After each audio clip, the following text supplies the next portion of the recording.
Nana's Amazing Journey, a shamanic children's story by Gloria Avrick. Read by Ava Goulet. Once upon a time, in a place beyond time and space, lived a 9-year-old little girl called Lily Rose.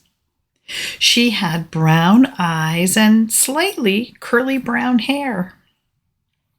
There was nothing very distinctive about her except that she seemed much older than her years. One day, she visited her grandmother called Nana. She had white hair in a loose bun and a wrinkled face. There was nothing much distinctive about her, except that she had a moderately curved spine and seemed much younger than her actual years. Even though Nana was old and Lily Rose was young, they had lots in common.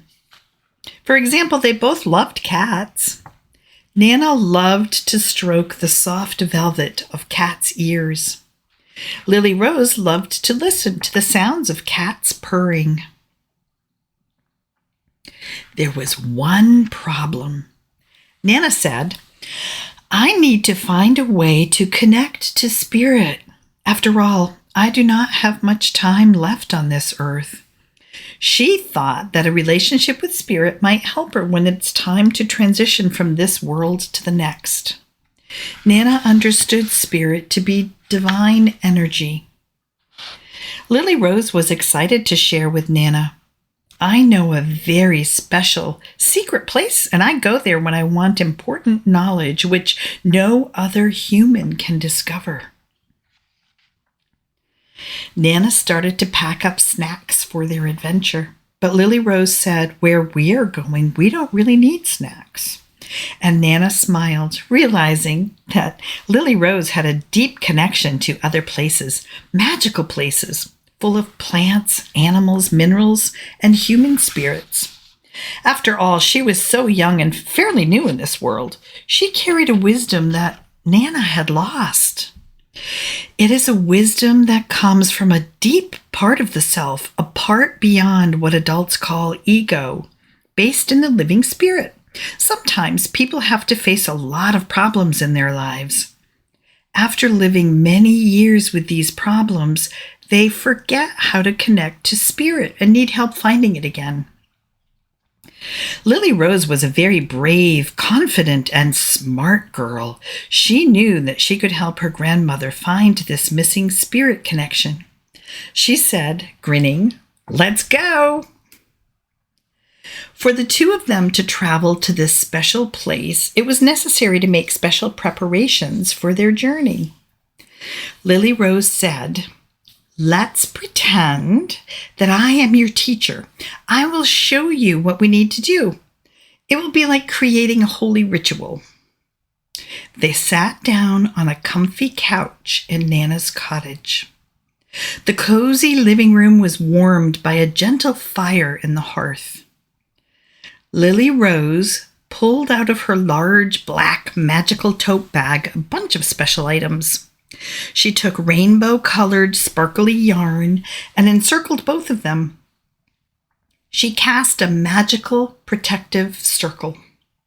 Striking a match, she lit dried-out sage, which she grew in her special place. She took a turkey feather wand and waved the smoke from the lit sage all over their bodies. She wanted to protect them to clear out any bad energies. Lily Rose said to her grandma, "We must call in the spirits. First, we need the spirits from the 4 directions." As she struck the Tibetan symbols together with a strong voice, she called out to the spirits of the east, north, west, and south. Then Lily Rose called for help from the spirits who come from above, below, and within. "And now we need to play some of my musical instruments," Lily Rose instructed. She took out of her black bag rattles, bells, small drums, and other sound makers. Lily Rose was especially delighted with this musical part of the ritual. Nana's young teacher added, "You can pick up any instrument that you would like to play." Nana commented, "I love the sound of the Tibetan bell. That's what I want to play." And she rang it so loudly that 2 cobalt blue glasses on the nearby table began to vibrate. Joining Nana, Lily Rose took her colorful small frame drum and began beating a slow-sounding dum, dum, dum, dum, dum. Then Lily Rose darkened the room and Nana gave her a lemon-scented candle to light. After several minutes, they were able to figure out together how to play the double drumming CD music. It has sounds which help the mind imagine better. Lily Rose quietly chanted the following ancient traditional pagan words. "The circle is cast. We are between the worlds, beyond the bounds of time and space, where night and day, life and death, joy and sorrow meet as one. The fire is lit and the ritual has begun." They were ready. Then Lily Rose spoke in a soft, quiet voice. "Nana, now we are going to my secret place. You can only get there in your imagination, but it will feel very, very real. Please do not tell anyone about it."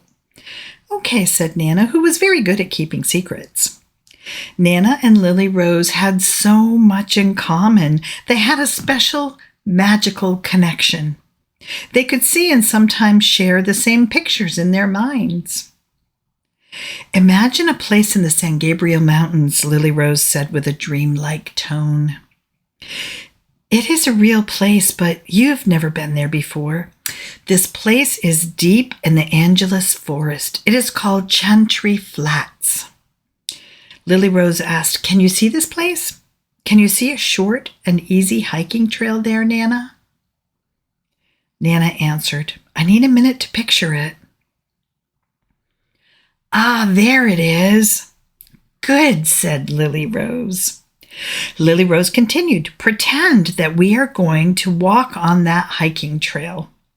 It takes you along a creek bordered by alder, oak, bay, spruce, and willow trees. The path will be decorated with brush, thick chaparral, ivy, and vinca with its periwinkle-colored flowers."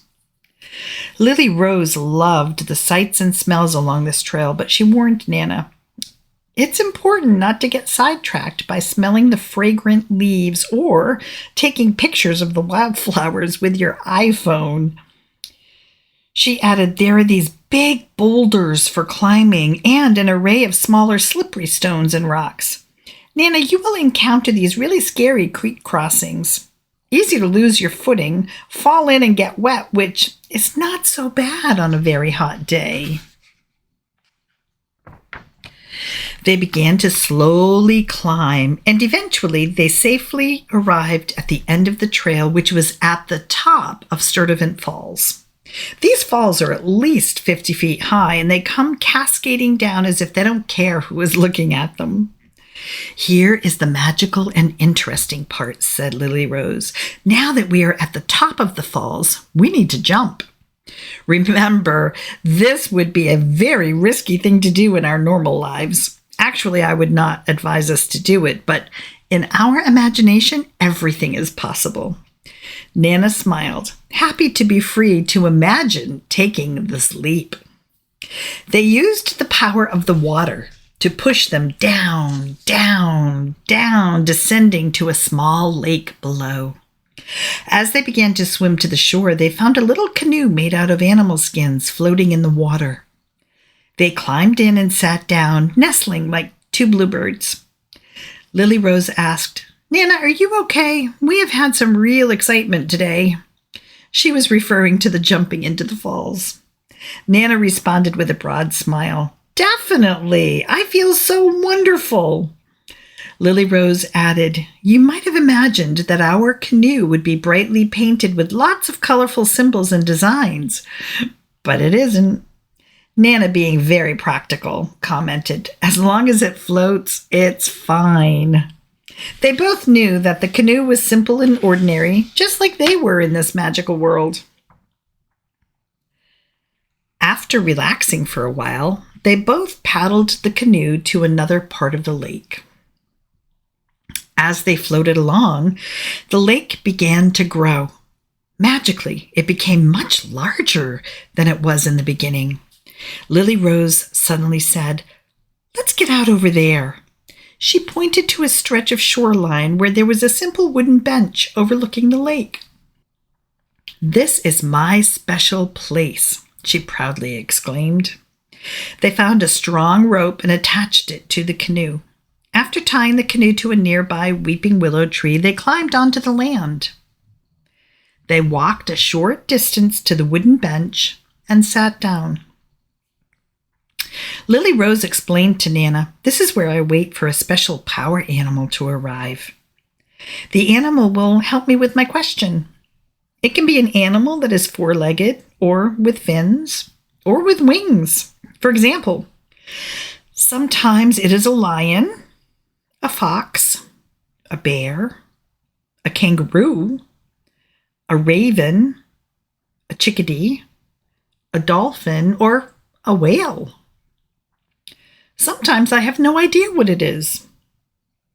Some people get the same power animal every time. Not me. Every time I travel here, a different animal shows up to help me.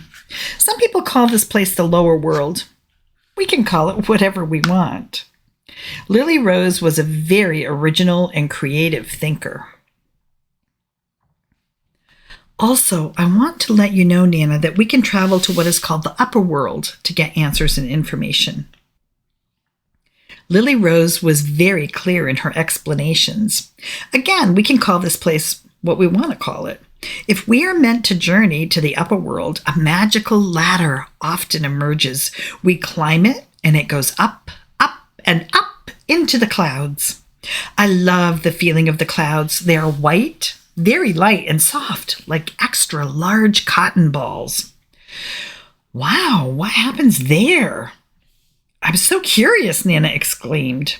Lily Rose answered, "Well, a room with wall-to-wall books appears, and inside it there's a very old man. He has long, white, wavy hair and an equally long, white, wavy beard. He owns a very heavy, dark red, ancient book. This book is enormous and has golden-edged pages. Each page has signs, symbols, and a strange language with all sorts of unusual letters. The old man will close his eyes, make a silent wish, and open the book to any of these pages. The page that opens up holds just the right answer to any question that you could ever imagine asking." "But I don't think that we're going to the upper world this time," Lily Rose sensed. She was very intuitive. This time, something very strange happened.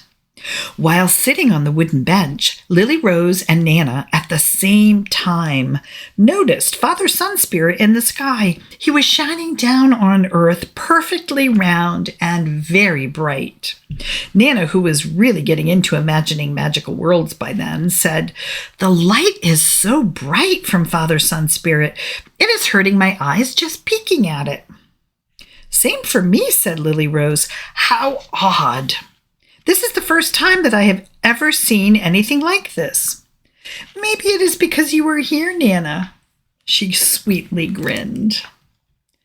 Suddenly, a strong ray of this bright spirit light pulsed downwards. The light flowed right into a large black Pueblo vase with etched carvings on it. Lily Rose just happened to be holding it. She explained, "This vase is a special treasure of mine. It was given to me when I was born.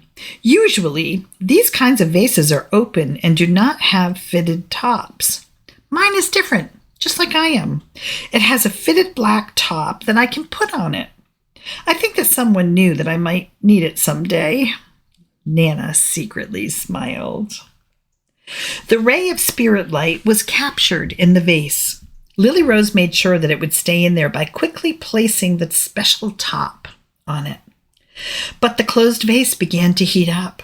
It became so hot, too hot to hold with her two small hands. "Ow, Ouch, said Lily Rose. I can't hold this anymore. It's too hot. She put it down on the green grassy ground near where she was sitting.